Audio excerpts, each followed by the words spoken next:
யாரு லைஃபை ஒழுங்கா ஆர்கனைஸ்டா நடத்துறானோ அவன் கடனே வாங்க வேண்டிய அவசியம் இருக்காது. ஆகாறு அளவிட்டிதாயினும் கேடு இல்லை, போகாறு அகலாக்கடை. உன்னுடைய இன்கம் கம்மியா இருக்கேன்னு கவலைப்படாத, எக்ஸ்பெண்டிச்சரை ஓவர் ஸ்ட்ரெச் பண்ணாத அப்படிங்கிறது வள்ளுவம். அப்போ உனக்கு 10,000 ரூபாய் தான் வருமானு வையன், அந்த 10,000 ரூபாய்க்குள்ள நீ எப்படி சீரும் செட்டுமா வாழ முடியும்னு நீ கத்துக்கணும். அதை விட்டு சும்மா இங்க கடன் வாங்குறது அங்க கடன் வாங்குறது, அதுக்கப்புறம் அது ஜாஸ்தி ஆகி போறது, இதெல்லாம் ஃபூலிஷ்னஸ்.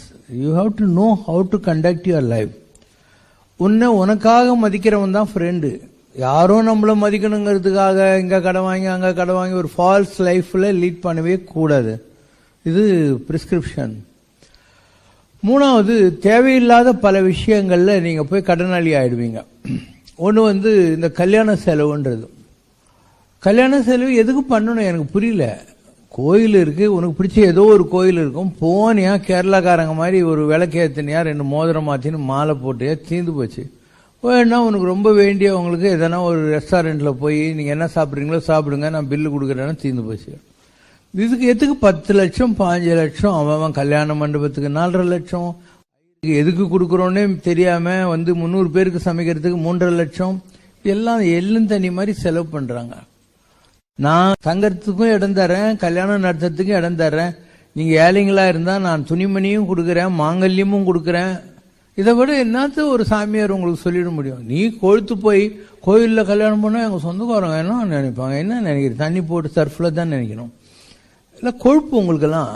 நான் தான் ஆஃபர் கொடுக்குறேன், எல்லாம் ஃப்ரீயா பண்ணின்னு போய், எனக்கு எலக்ட்ரிக் பில் வேணாம், வாட்டர் வேணாம், டிரைனேஜ் வேணாம், எதுவும் வேணாம்னு சொல்றேன். வரவே மாட்டாங்களே, எதுக்கும் ஜனங்க தயாராகவே இல்லை. அப்போ கல்யாணத்துக்காக ஆகிற கடன்கள். அண்டு ரெண்டாவது என்ன பண்ணுவான், தேவையே இல்லாம ஸ்கூட்டரு காரு வீடு இதெல்லாம் வாங்கிடுவானுங்க. எதுக்கு உங்களுக்கு இதெல்லாம்? 50 ரூபா கொடுத்துட்டு ஜம்முனி ஏசி பஸ்ல போய் பாரிஸ் கார்னர்ல இறங்குறத விட்டு கொழுத்து போய் 5 லட்சம் ரூபாயில கார் வாங்குவேன். அதுக்கு ஈவன் 12% இன்ட்ரெஸ்ட் போட்டா கூட 5000 ரூபாய் மாசம் ஆகும். இங்கிருந்து பாரிஸ் கார்னர் போயிட்டு வரதுக்கு 100 கிலோமீட்டர் 10 லிட்டர் பெட்ரோல் வேணும், 700 ரூபாய் வேணும், 30 நாளைக்கு 21,000 ரூபாய் வேணும். சர்வீஸுக்கு போனேன்னா 4,000 ரூபாய் தீட்டிடுவான். இன்சூரன்ஸ் டாக்ஸ் இதெல்லாம் போட்டா கார்ல நீ சும்மா உட்காந்து ஸ்டீரிங் இப்படி வச்சுன்னு பையன் ஆரன் அடிச்சு என்னை எல்லாரும் பெரிய பிஸ்தான்னு நினைச்சுக்கணும், பல்புன்னு நினைச்சுக்கணுங்கிறதுக்காக நீ 30,000 ரூபாய் மாசம் எள்ளும் தண்ணி பண்ணுவேன் அந்த கார் கம்ஃபர்ட்டுக்காக. இதெல்லாம் யாருக்காக நீ பண்ற? சரி, உனக்கு வசதியே இல்லை, இஎம்ஐ போட்டு ஒரு பிளாட் வாங்குவேன். பிளாட்னா பேங்க்காரவங்க மாமனா மச்சானா மாமனாரா? எதுக்கு பிளாட் வாங்குறீங்க? உங்ககிட்ட வருமானம் கிடையாது இல்ல, சேவிங் கிடையாது இல்ல. கேட்டா இஎம்ஐ 10,000 ரூபாய் தான் அப்படின்வான். 10,000 ரூபாய் ஃபுல்லா வட்டிக்கு தான் போகும். நீ 25 லட்சம் பேங்க்ல கடன் வாங்கினா அவன் 1 லட்சத்துக்கு மேல போனா 15% போடுவான் இன்ட்ரெஸ்ட். சரி 12% போட்டான்னு வை, அப்ப கூட எவ்வளவு ஆகும்? 25,000 ரூபாய் வட்டி கட்டணும்.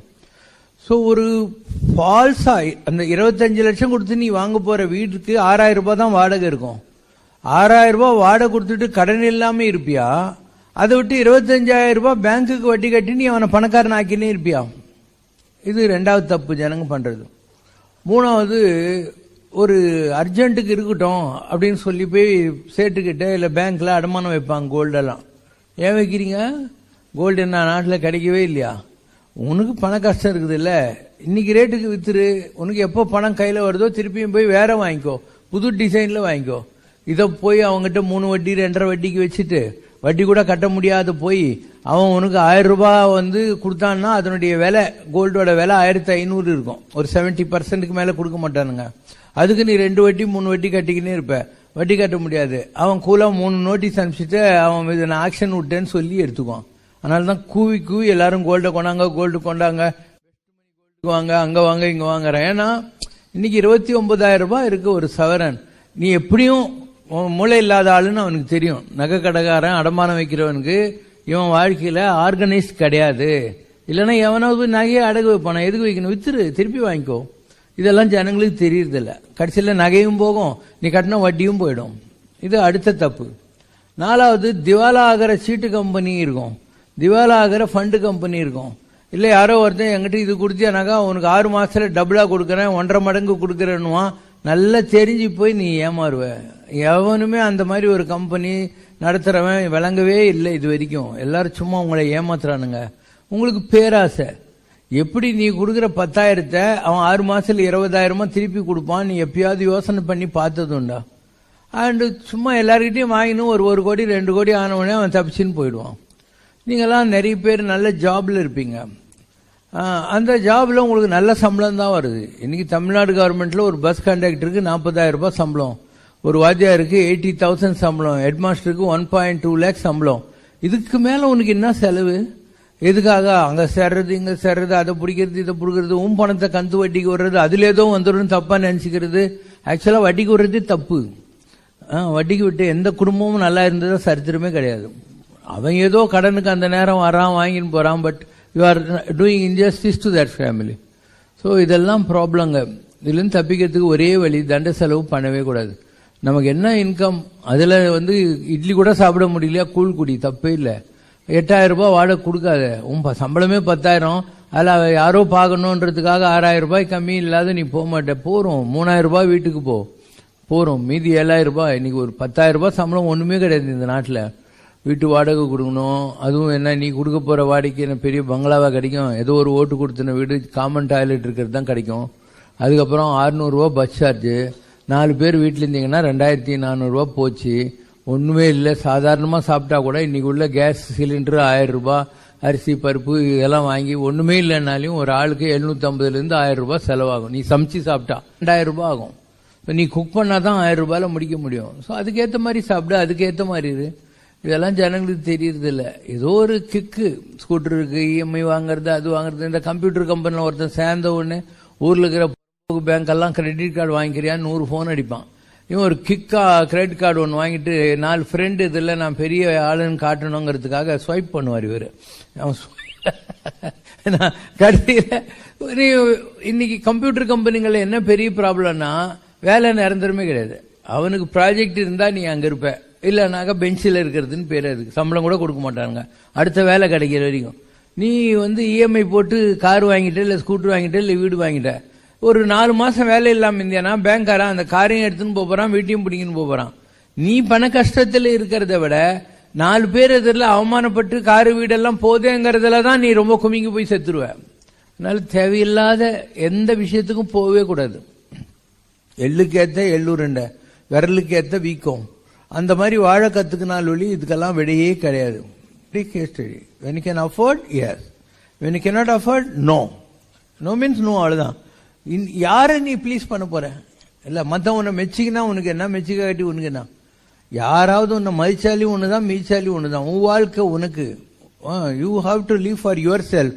At present the mistake 99% of people do is you always live for others. மற்றவங்களுக்காக வாழ்றீங்க, அவங்க என்ன நினைச்சுக்குவாங்க, என்ன நினைச்சுக்குவாங்க. உனக்காக நீ பிளான் பண்றது இல்லை, உனக்காக நீ வாழ்றது இல்லை. இதெல்லாம் தான் இன்னைக்கு பிரச்சனைகள். எப்பயுமே கடன் கொடுத்தா திரும்பி வராது, உங்களுக்கு அதுல சந்தேகமே வேண்டியதில்லை. உங்களுக்கு 500 ரூபாய் ஃப்ரீயா கொடுக்குற கெப்பாசிட்டி இருக்குன்னா 5000 ரூபாய் கேட்டு வர்றவங்களுக்கு என்னால் 500 ரூபாய் கொடுக்க முடியும், இது ஃப்ரீ, நீங்க எனக்கு திருப்பி கொடுக்க வேணாம் அப்படின்னு சொல்லிட்டு 500 ரூபாய் கொடுத்து முடிஞ்சா எள்ளும் தண்ணி விட்டுருங்க. இதை தவிர வேற இந்த ப்ராப்ளத்துக்கு சொல்யூஷன் கிடையாது. நான் எஸ்எஸ்எல்சியில் வாங்கின மார்க் வச்சு எனக்கு கவர்மெண்ட்ல அந்த காலத்துல 750 ரூபாய் கொடுத்தாங்க. அதை வச்சுதான் நான் காலேஜ் படித்தேன். நான் காலேஜ் படிச்சு முடிச்ச உடனே பிஎஸ்சி எங்க அப்பா சொன்னாரு, என்கிட்ட பணம் இல்லைன்னாரு. நான் மெட்ராஸுக்கு 10 ரூபாய் எடுத்துன்னு வந்தேன், 250 ரூபாய்க்கு ஒரு வேலைக்கு சேர்ந்தேன். இப்படி என்னுடைய லைஃப் பூரா ஸ்ட்ரகிள் தான். அதனால எனக்கு பணத்தோட அருமை தெரியும், எவ்வளவு கஷ்டப்பட்டு மேல வந்திருக்கேன்னு எனக்கு தான் தெரியும். அதனால இன்னைக்கு கூட நான் தண்ட செலவே பண்ண மாட்டேன். எனக்கு யாராவது சாப்பாடு கொடுக்குறாங்க இல்ல, ஜெயந்தி மேலா ஆண்டி மாதிரி யாரையாவது கேட்டு பாரு, ஒரு பருக்க இலையில விட மாட்டேன். நீங்களாம் எவ்வளவு கொழுப்பு, எல்லாத்தையும் அப்படியே வேஸ்ட் பண்ணுவீங்க இலையிலலாம். நான் ஒரே ஒரு டிராப் ஆஃப் ஃபுட் கூட என்னைக்குமே வேஸ்ட் பண்ண மாட்டேன். போடுற போதே சொல்லுவேன், போடாதீங்க வேணான்னு சொல்லுவேன். ஸோ அந்த மாதிரி ஒவ்வொன்றுத்துலயும் நம்ம பிளான் பண்ணி வாழ கத்துக்கணும். தண்ட செலவுன்னு ஒண்ணுமே இருக்காது. நான் ரஃப் பேப்பருக்கு பின்னால கூட எழுதி கொடுப்பேன். ஏன் அந்த பேப்பரை கீச் பண்ணும்? யாராவது எனக்கு லெட்டர் எழுதினாங்கன்னா அந்த கவரை எடுத்து வச்சு அதை திருப்பி அதுல இருக்கிறதெல்லாம் அழிச்சிட்டு ரீயூஸ் பண்ணுவேன். So you have to follow my style of living, then you will live peacefully. இல்லைன்னா நீ எல்லாம் கஷ்டப்படுவ. ஜோசியம் தான் கேட்டுன்னு இருப்ப, வாழ்நாள் பூரா ஜோசியம் கேட்டுன்னு உட்காந்து இருப்ப. ஆனால் நான் ஜோசியம் எல்லாம் சொல்றது இல்லை. நீ உருப்படுறதுக்கு வழியெல்லாம் கற்றுக் கொடுப்பேன். நீ உருப்பட்டியானா நான் உன்னை சப்போர்ட் பண்ணுவேன். உருப்படல நீ ஒரு வேஸ்ட்னா I don't waste my time further with you, I leave you on your own. உப்பு தின்னா தண்ணி குடிக்கணும், குடிச்சிட்டு ஒரு நாள் கஷ்டப்பட்டு வா, அவ்வளவுதானே. நமக்கு என்ன அவசரம்? I have no problem.